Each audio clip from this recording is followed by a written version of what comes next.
নমস্কার সকলকে, Mithu's kitchen official চ্যানেলে আপনাদের সকলকে স্বাগত জানাই। আশা করি আপনারা যে যেখান থেকে আমার এই ভিডিওটি দেখছেন আপনারা সকলেই ভালো আছেন এবং সুস্থ আছেন। আজকে আপনাদের সাথে শেয়ার করে নেব কড়াইশুঁটি ফুলকপি দিয়ে তৈরি করেছি আমি একটি পরোটার রেসিপি, যা আপনাদের সাথে শেয়ার করে নেব। কড়াইশুঁটির কচুরি তো আমরা শীতকালে প্রায়শই বানিয়ে থাকি।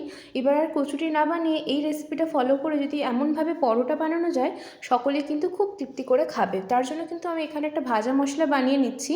এখানে আমি যতটা পরিমাণ ধরে নিয়েছি ততটা পরিমাণে গোটা জিরে নিয়েছি, আর শুকনো লঙ্কা আমি এখানে 4-5টি মতো দিয়েছি। আপনারা যে যেমন ঝাল পছন্দ করেন সেই পরিমাণ মতো দেবেন। আর আমি কিন্তু এখানে ভাজা মশলাটা বেশ অনেকটা পরিমাণেই বানাচ্ছি। এখানে কিন্তু পুরো ভাজা মশলাটা আমি পুরের জন্য ব্যবহার করব না, যতটা পরিমাণ প্রয়োজন হবে ততটাই ব্যবহার করব। ভাজা মশলা যেহেতু অন্যান্য অনেক রান্নাতেই দিলে স্বাদ বাড়ে, সেই জন্য কিন্তু আমি একেবারে এখানে এটা বানিয়ে রেখে দিচ্ছি।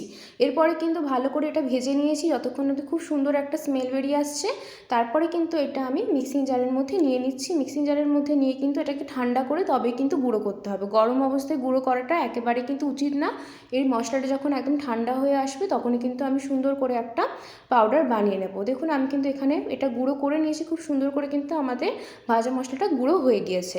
এরপরে কড়াইয়ের মধ্যে আমি বেশ খানিকটা পরিমাণ জল গরম করতে বসিয়ে দিয়েছিলাম। জলটা কিন্তু খুব একটা বেশি পরিমাণে আমি দিইনি, মোটামুটি একটা পরিমাণ দিয়েছি। জলটা কিন্তু আমি এখানে একদম শুকনো করে নেব, মানে জলটা আমি ফেলে দেবো না। সবজি সেদ্ধ জলটা আমি কিন্তু পুরোটাই একদম এর মধ্যে সেদ্ধ করে নেব, মানে জলটা শুকিয়ে নেব। এর মধ্যে দিয়ে দিয়েছি টুকরো করে রাখা ফুলকপি, ধুয়ে পরিষ্কার করে রাখা কড়াইশুঁটি দিয়ে কিন্তু এখানে ভালো করে আমি এখানে মিশিয়ে নিচ্ছি। খুব ভালো করে এখানে মিশিয়ে নিতে হবে। জলটা কিন্তু আগে থাকতে একটু ফোটা অবধি গরম করে নেবেন, তারপরে কিন্তু এই জিনিসগুলো দেবেন। তারপরে আমি এখানে আলু টুকরো করে নিয়েছিলাম, খোসা ছাড়িয়ে রেখেছি, ছোটো ছোটো করে টুকরো করেছি। তার কারণ হচ্ছে আলুটা তাড়াতাড়ি সেদ্ধ হয়ে যাবে, সেই জন্য কিন্তু একটু ছোটো করে টুকরো করে নিয়েছি। তারপরে কিন্তু আমি এটা খুব ভালো করে এখানে মিশিয়ে নিচ্ছি। এরপরে কিন্তু আমি এর মধ্যে দিয়ে দেবো পরিমাণ মতো নুন। নুনটা কিন্তু একটু বুঝে শুনে ব্যবহার করতে হবে, কারণ এখানে কড়াইশুঁটি রয়েছে, ফুলকপি রয়েছে, সেই জন্য নুনটা একটু বুঝে ব্যবহার করতে হবে। আর দিয়ে দিচ্ছি সামান্য পরিমাণ হলুদ।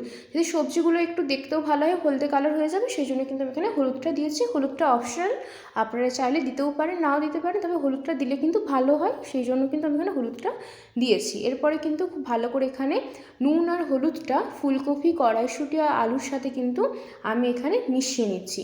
খুব ভালো করে কিন্তু মিশিয়ে নিতে হবে। আর গ্যাসের ফ্লেমটা কিন্তু লো টু মিডিয়ামেই থাকবে। লো টু মিডিয়ামে রেখে এটা খুব ভালো করে মিশিয়ে নিই। ঢাকা দিয়ে আমি 10 মিনিট মতো এটাকে আমি সেদ্ধ হতে দিয়েছিলাম। 10 মিনিট পর ঢাকা খুলে দেখুন এটা কিন্তু ফুটতে শুরু করেছে, প্রায় অনেকটা পরিমাণে সেদ্ধ হয়েও গিয়েছে। এই পর্যায়ে ঢাকা খুলে কিন্তু আমি এখানে ভালো করে আবার মিশিয়ে নিচ্ছি। আর একটু সেদ্ধ হওয়ার প্রয়োজন রয়েছে, কারণ আলুটা যেহেতু রয়েছে আর ফুলকপি যেহেতু রয়েছে, খুব ভালো করে সেদ্ধ হলে তবেই কিন্তু এটা আমরা পুরটা বানাতে পারবো ভালো করে, সেই জন্য কিন্তু এখানে ভালো করে সেদ্ধ করে নিতে হবে। দেখুন আমি কিন্তু এখানে একদম জলটা শুকনো করে নিয়েছি। আপনারাও জলটা একদম শুকনো করে নেবেন, তাতে কী হবে, জলটা কিন্তু ফেলে দিতে হবে না। সবজি সেদ্ধ জলটা একদম শুকনো করে নিলেই কিন্তু ভালো। আমরা কিন্তু এরপর একটি পাত্রের মধ্যে আলু, ফুলকপি আর কড়াইশুঁটিগুলো এখানে তুলে নিচ্ছি। হলুদটা দেওয়ার কারণে কিন্তু এটা হলদে হয়ে গিয়েছে। এরপরে আমি একটা ম্যাশারের সাহায্যে কিন্তু খুব ভালো করে এটা ম্যাশ করে নেব। দেখুন কত সহজেই কিন্তু ম্যাশটা করে নেওয়া যাচ্ছে। এইভাবে কিন্তু ম্যাশারের সাহায্যে ম্যাশ করে নিলে পুরটা খুব ভালোভাবে হয়। আর যখন আমরা পরোটার মধ্যে পুরটা ভরবো তখন কিন্তু কোনো প্রকার অসুবিধা হবে না। এইভাবে কিন্তু আমরা এখানে একটা ম্যাশারের সাহায্যে ম্যাশ করে নিচ্ছি। দেখুন সবজিগুলো কিন্তু খুব ভালোভাবে সেদ্ধ হয়েছে, নাহলে কিন্তু এত ভালো করে ম্যাশ হতো না। এরপরে কড়াইয়ের মধ্যে বেশ খানিকটা পরিমাণ সাদা তেল আমি এখানে গরম করে নিয়েছি। এর মধ্যে দিয়ে দেবো বেশ খানিকটা পরিমাণ হিং দেওয়ার পর এখানে দিয়ে দিচ্ছি খানিকটা পরিমাণ কালো জিরে, ওই হাফ চামচের মতো এখানে কালো জিরে দিয়েছি আমি। তারপরে দিয়ে দিচ্ছি বেশ খানিকটা পরিমাণ পেস্ট করে রাখা আদা। আদাটা আপনারা পেস্টও ব্যবহার করতে পারেন, গ্রেট করেও ব্যবহার করতে পারেন, বা কুচিও ব্যবহার করতে পারেন। আমি এখানে আদাটা পেস্ট করে নিয়েছিলাম। তারপরে দিয়ে কিন্তু খুব ভালো করে তেলের মধ্যে কালো জিরার হিঙের সঙ্গে এটা ভেজে নিচ্ছি। এরপরে পরিমাণ মতো নুন দিয়েছি। নুনটা কিন্তু বুঝে শুনে ব্যবহার করবেন, তার কারণ হচ্ছে আমরা যখন কড়াইশুঁটি, আলু, ফুলকপি সেদ্ধ করছিলাম তখনও কিন্তু আমরা নুনের ব্যবহার করেছি, সেই জন্য কিন্তু এখানে নুনটা দেখে দিতে হবে। এরপরে এর মধ্যে দিয়ে দিচ্ছি আলু, ফুলকপি আর কড়াইশুঁটির যে পেস্টটা বানিয়েছি সেই পেস্টটা কিন্তু এর মধ্যে দিয়ে দিচ্ছি। গ্যাসের গ্যাসের ফ্লেমটা কিন্তু লো টু মিডিয়ামেই থাকবে। এই পর্যায়ে কিন্তু আমরা এখানে কড়াইশুঁটির যে পেস্টটা বানিয়েছি সেটা কিন্তু দিয়ে দেওয়ার পরে কিন্তু খুব ভালো করে মিশিয়ে নিতে হবে। হাতে একটু সময় নিয়ে হিঙের সাথে আর কালো জিরা যে একটা ফ্লেভার আছে খুব ভালো করে কিন্তু তেলের মধ্যে এই পুরটা খুব ভালো করে ভেজে নিতে হবে। তার কারণ একটা হিঙের একটা খুব সুন্দর গন্ধ আছে আর কালো জিরারও একটা ভীষণ মিষ্টি গন্ধ আছে, সেই জন্য এটা যাতে পুরের মধ্যে খুব ভালোভাবে ছড়িয়ে পড়ে সেই জন্য কিন্তু হাতে একটু সময় নিয়ে 6 থেকে 7 মিনিট মতো সময় নিয়ে কিন্তু আমি এখানে পুরটা ভেজে নিয়েছি, যাতে খুব ভালোভাবে তেলের মধ্যে পুরটা ভাজা হয়ে যায়। ভাজতে খুব একটা বেশি সময় লাগবে না, 6 থেকে 7 মিনিটের বেশি। তার কারণ হচ্ছে পুরটা যেহেতু আমরা এই সবজিগুলো সেদ্ধ করে নিয়েছিলাম সেই জন্য। এরপরে আমি এখানে যে ভাজা মশলা বানিয়েছিলাম, মশলা তো অনেকটা পরিমাণেই বানিয়েছি, তার মধ্যে থেকে আমি এখানে বড় চামচের 1 চামচ ভাজা মশলার গুঁড়ো ব্যবহার করেছি। এরপরে কিন্তু গুঁড়োটা দেওয়ার পরে খুব ভালো করে পুরটার সাথে মিশিয়ে নিতে হবে যতক্ষণ না অবধি পুরটার সাথে মশলাটা খুব ভালোভাবে মিশে আসছে। দেখুন আমি কিন্তু এখানে খুব ভালো করে পুরটার সাথে মিশিয়ে নিচ্ছি। আমাদের কিন্তু ঠিক এই পর্যায়ে বুঝতে হবে দেখুন যে পুরটা কিন্তু একেবারে আমাদের রেডি হয়ে গিয়েছে। তার কারণ হচ্ছে কড়াই থেকে কিন্তু কড়াইয়ের গা থেকে কিন্তু পুরটা ছেড়ে আসছে।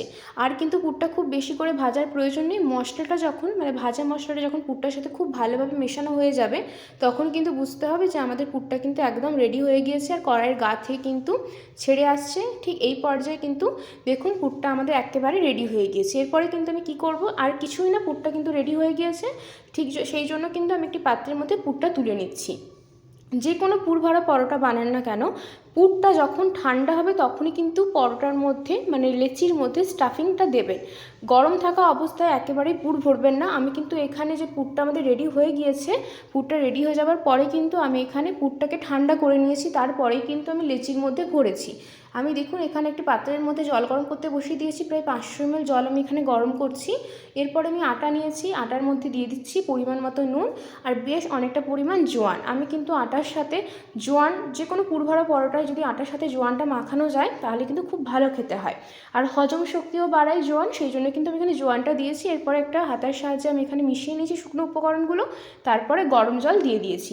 একদম গরম ফুটন্ত জল আমি এখানে ব্যবহার করেছি, ধোঁয়া ওঠা গরম জল দেওয়ার পরে কিন্তু যেহেতু জলটা প্রচণ্ড পরিমাণে গরম সেই জন্য কিন্তু আমি এখানে এটা খুন্তির সাহায্যে খুব ভালো করে মিশিয়ে নিচ্ছি।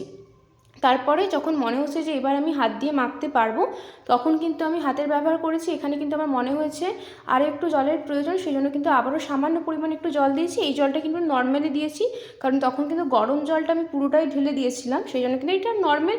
আমি এখানে বেশি না, হয়তো বড় চামচের 5 চামচ কি 6 চামচ মতো জলের ব্যবহার করেছি, নর্মাল টেম্পারেচারে থাকা জল মেখে নিয়েছি। আটাটা দেখুন, আটাটা কিন্তু খুব ভালো করে আমাদের মাখা হয়ে গিয়েছে। আর যে কোনো পুর ভরা পরোটায় আপনাদেরকে একটা টিপস দিচ্ছি, যাতে পরোটাগুলো ফুলকো হয় এবং চারিদিকে পুরটা ছড়িয়ে পড়ে, তার একটাই টিপস হচ্ছে, সেটা হচ্ছে যে আটাটা একটু নরম করে মাখবেন, একদম কিন্তু শক্ত করে মাখা যাবে না। নরম করে মাখলে কিন্তু পরোটাগুলো ফুলকো হয় এবং ভেতরে যে পুরটা সেটা কিন্তু খুব ভালোভাবে পরোটার চারিদিকে ছড়িয়ে পড়ে, সেই জন্যই কিন্তু আটাটা নরম করে মাখতে হবে। এরপরে কিন্তু মেখে রাখা আটা থেকে ছোটো ছোটো লেচি কেটে নিয়েছি। লেচির মধ্যে কিন্তু আমি এবার যে পুরটা বানিয়ে রেখেছিলাম কড়াইশুঁটি আলু ফুলকপি, সেই পুরটা কিন্তু এবার ভরে দিচ্ছি। দেখুন খুব সুন্দরভাবে কিন্তু পুরটা ভরে দিয়েছে। আর পুরটা কিন্তু একদম ঠান্ডা করবেন, তারপরে কিন্তু লেচির মধ্যে ভরবেন। গরম থাকা অবস্থায় কিন্তু ভরলে পরোটাগুলো বেলার সময় ফেটে যাবে আর ভাজতে গেলে কিন্তু ভালো করে ভাজা হবে না এবং পরোটাগুলো ফুলবে না। তারপরে কিন্তু লেচির মুখটা আমি বন্ধ করে নিয়েছি হাতের সাহায্যে। এরপরে কিন্তু আমি এখানে শুকনো আটার গুঁড়ো ছড়িয়ে এখানে আমি পরোটাগুলো বেলে নিচ্ছি। আমি কিন্তু গোলাকারভাবেই বেলছি। আর একটা কথা, আপনারা চাইলে কিন্তু এটা আটার পরিবর্তে ময়দা দিয়েও পরোটা বানাতে পারেন। আমি একটু স্বাস্থ্যকর রাখার জন্য এখানে আটার ব্যবহার করেছি। তারপরে কিন্তু আমি এখানে একটা তাওয়া বসিয়ে দিয়েছি, তাওয়ার মধ্যে কিন্তু পরোটাটা দিয়ে দিয়েছি। একটা পিঠ খুব ভালো করে সেঁকে নিতে হবে। একটা পিঠ ভালোভাবে সেঁকা হয়ে গেলে কিন্তু ওপর থেকে আমি বেশ খানিকটা পরিমাণে সাদা তেল দিয়ে এইভাবে খুন্তির সাহায্যে পরোটার গায়ে চারিদিকে খুব ভালো করে লাগিয়ে দিচ্ছি, যাতে খুব ভালোভাবে তেলটা চারিদিকে ছড়িয়ে পড়ে। তারপরে কিন্তু আবার অপর পিঠটা পাল্টে ওপর থেকে আবারও বেশ খানিকটা পরিমাণে সাদা তেল দিয়ে দেবো। সাদা তেল দেওয়ার পরে কিন্তু আবারও খুন্তির সাহায্যে খুব ভালো করে পরোটার গায়ে মাখিয়ে দিতে হবে, যাতে পরোটার গায়ে তেলটা খুব ভালোভাবে লাগানো হয়ে যায়। এইভাবে কিন্তু মিডিয়াম টু হাই ফ্লেমে পরোটা ভেজে নিতে হবে। দেখুন কত সুন্দর কিন্তু ফুলে উঠছে। এইভাবেই কিন্তু যদি পরোটাগুলো বানানো যায় প্রত্যেকটা পরোটা ফুলকো হবে, এটা কিন্তু গ্যারেন্টি দিয়ে বলতে পারি। দেখুন খুব সুন্দরভাবে কিন্তু পরোটাগুলো ফুলে উঠেছে। আর পরোটার গাটা একটু সবুজ সবুজ দেখা যাচ্ছে, পুরটা দেখা যায় যে তাতেও কোনো অসুবিধে নেই, তাতেও কিন্তু পরোটাগুলো ফুলছে। এটাই কিন্তু এইভাবে যদি বানানো যায় তাহলে কিন্তু খুব সুন্দরভাবে পরোটাগুলো ফুলে আর ভেতরে যে পুরটা পড়েছে সেটা কিন্তু পরোটার চারিধারে ছড়িয়ে পড়ে। এমনটা না যে যতটুকু পুর দিয়েছি শুধু মাঝখানে গোল হয়ে থাকবে, ধারগুলো যাবে না, এমনটা না, চারিদিকেই ছড়িয়ে পড়ে। আমি কিন্তু আবারও একটা পরোটা আপনাদেরকে ভেজে দেখিয়ে দিচ্ছি। দেখুন, একটা পিঠ ভালোভাবে সেঁকার পরে কিন্তু অপর পিঠটাতে আমি উল্টে তেল দিয়ে দিয়েছি, সাদা তেল। সাদা তেলটা কিন্তু খুব ভালো করে পরোটার গায়ে খুন্তির সাহায্যে মাখিয়ে নিচ্ছি, যাতে চারিদিকে তেলটা ছড়িয়ে পড়ে। আমাদের কিন্তু আবার অপর পিঠটা উল্টে অপর পিঠেও কিন্তু আমি এখানে তেল দিয়ে পরোটাটা ভালো করে ভেজে নিচ্ছি। দেখুন, পরোটাগুলো কিন্তু এইভাবে কিন্তু ভেজে নিতে হবে। যখন সাদা তেলটা দেওয়া হবে তখন কিন্তু তেলটা দেওয়ার পরে খুন্তির সাহায্যে চেষ্টা করবেন যাতে পরোটার গোটা গাটায় যেন তেলটা মাখিয়ে দেওয়া যায়। তাতে কী হবে, পরোটাটা চারিদিক থেকে খুব ভালোভাবে ভাজবে এবং ফুলে উঠবে। দেখুন, এই পরোটা কিন্তু খুব সুন্দরভাবে কিন্তু ফুলে উঠছে। এইভাবে কিন্তু পরোটাগুলো আমি ভেজে নিয়েছি। এই পরোটার সাথে আর কোনো কিছু প্রয়োজন পড়ে না, রায়তা বা আচার দিয়েই কিন্তু খাওয়া যায় ইজিলি। পরোটাগুলো কিন্তু আমাদের একেবারে রেডি হয়ে গিয়েছে। রেসিপিটি আপনাদের কেমন লাগলো অবশ্যই কমেন্ট করে জানাবেন। যদি ভালো লেগে থাকে অবশ্যই করে চ্যানেলটিকে সাবস্ক্রাইব করবেন, লাইক শেয়ার কমেন্ট করতে ভুলবেন না। এরকম নিত্য নতুন রেসিপি পেতে আমার চ্যানেলের পাশে থাকার অনুরোধ রইল। আর এই শীতে কড়াইশুঁটি দিয়ে পরোটা অবশ্যই একবার হলেও বানাবেন, কচুরি না বানিয়ে। রেসিপিটি কেমন লাগলো অবশ্যই করে কিন্তু কমেন্ট করে জানাতে একদম ভুলবেন না।